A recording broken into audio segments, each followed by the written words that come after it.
menular seksual. Ada yang tahu apa IMS? Infeksi menular seksual. Tahu nggak itu apa? Oke, lanjut. Apa itu IMS?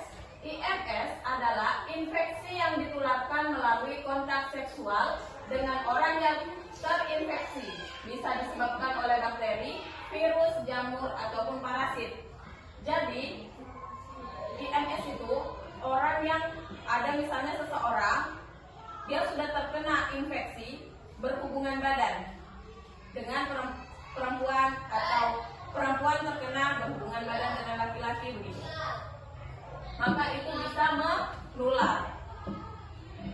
Adapun beberapa infeksi menular seksual itu bisa sangat umum. Seberapa umum?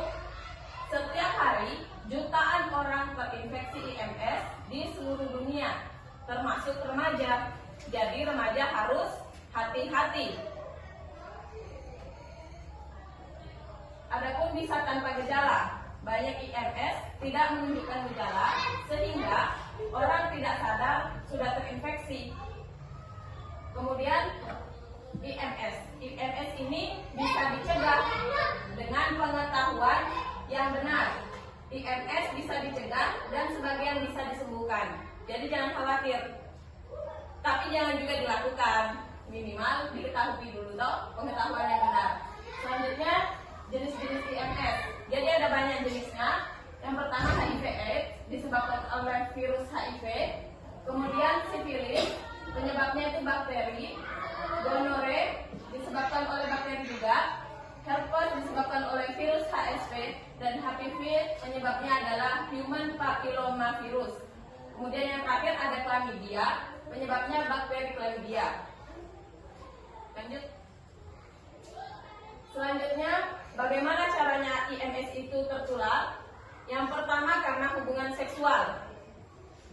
Yang kedua karena darah yang terinfeksi. Semisalnya jarum suntik. Jarum suntik sudah digunakan oleh orang yang terkena IMS, maka nanti itu digunakan ke orang lain, nantinya yang lainnya juga akan bisa terkena. Seperti itu. Yang terakhir dari ibu ke bayi. Kalau misalnya ibu hamil terkena infeksi menular seksual, terus lahirkan anaknya, itu anaknya bisa jadi nanti terkena infeksi menular seksual juga. Terus ini mitos atau fakta? IMS lewat pelukan, berjabat tangan, atau pakai toilet bersama. Ini tidak benar ya. Kalau misalnya ada yang bilang kayak, ih jangan dekat-dekat sama orang itu, dia kena HIV, toiletnya harus dipakai orang itu, nanti kamu ketularan. Itu tidak benar, itu mitos. Kemudian hanya orang nakal yang bisa terkena IMS, itu juga tidak benar. Jangan berpikir yang kena IMS, oh orang-orang yang kerja, tidak benar.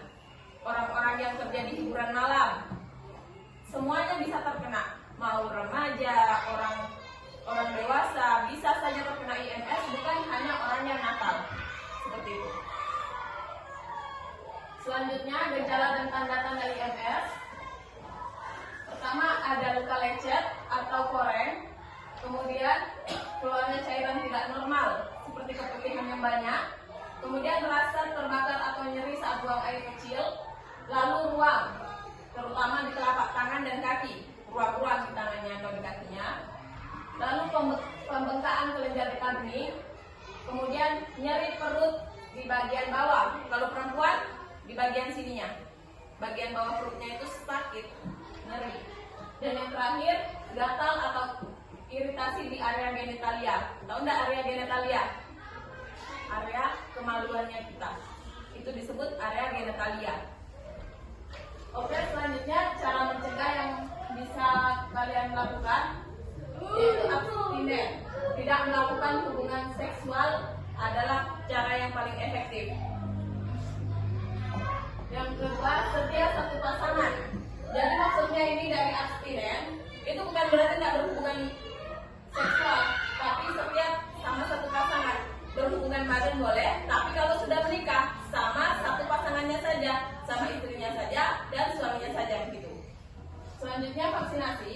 Vaksin HPV HIV dan hepatitis B. Kemudian tes rutin dengan memeriksakan diri, lalu komunikasi, bicara jujur dengan pasangan tentang status kesehatan dan perlindungan. Jadi sebelum pacaran, sebelum menikah itu harus saling komunikasi. Kayak, kamu sehat kan? Tidak ada penyakit kayak begini. Next. Jika kamu curiga terinfeksi, maka jangan panik. Lakukan yang pertama, tenangkan diri karena IMS bisa diobati. Yang penting bertindak segera. Yang kedua, periksa ke dokter. Kunjungi dokter atau klinik kesehatan terdekat untuk pemeriksaan. Lalu, jangan malu. Dokter wajib menjaga kerahasiaan kesehatan kamu yang paling utama. Jadi kalau sudah terkena begitu, tidak usah malu untuk ke dokter ya. Karena dokter itu pasti menjaga. Dirahasiakan itu penyakitnya kalian. Kemudian yang keempat, ikuti pengobatan. Minum obat sesuai anjuran dokter sampai tuntas meskipun sudah merasa baik. Yang kelima, beritahu pasangan agar mereka juga dapat diperiksa dan diobati. Dan yang terakhir, hindari kontak seksual, yaitu tunda aktivitas sampai dinyatakan sembuh oleh dokter. Jadi tidak boleh berhubungan badan dulu sama pasangannya kalau masih terkena IMS sampai dokter mengatakan sembuh. Selanjutnya, kemana harus meminta bantuan? Jadi kalau ada yang terdeteksi begitu, baik siapapun, orang terdekatnya kalian atau siapapun, kalian bisa meminta bantuan ke puskesmas atau klinik swasta, hotline kesehatan atau aplikasi online. Kan sekarang banyak sudah aplikasi online kayak Halodoc begitu. Bisa kalian konsultasi lewat online. Jadi IMS bisa ditularkan dengan jabat tangan atau tidak? Nah, jawabannya tidak, karena itu tadi IMS hanya ditularkan melalui hubungan seksual, jarum suntik, dan ibu ke bayi. Next. Jadi dari sini pembelajaran ini tadi kalian sudah jadi remaja yang sudah tahu, sudah lebih cerdas dan lebih hebat, dan pasti kalian kan punya pengetahuan lebih untuk tidak melakukan hal-hal yang tidak benar itu.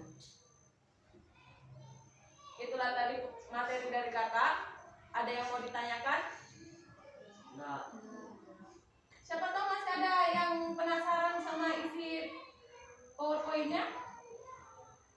Kayak ada yang mau ditanyakan di MS itu bagaimana? Sudah mengerti semua? Oke. Itulah tadi dari kakak. Wassalamualaikum warahmatullahi wabarakatuh.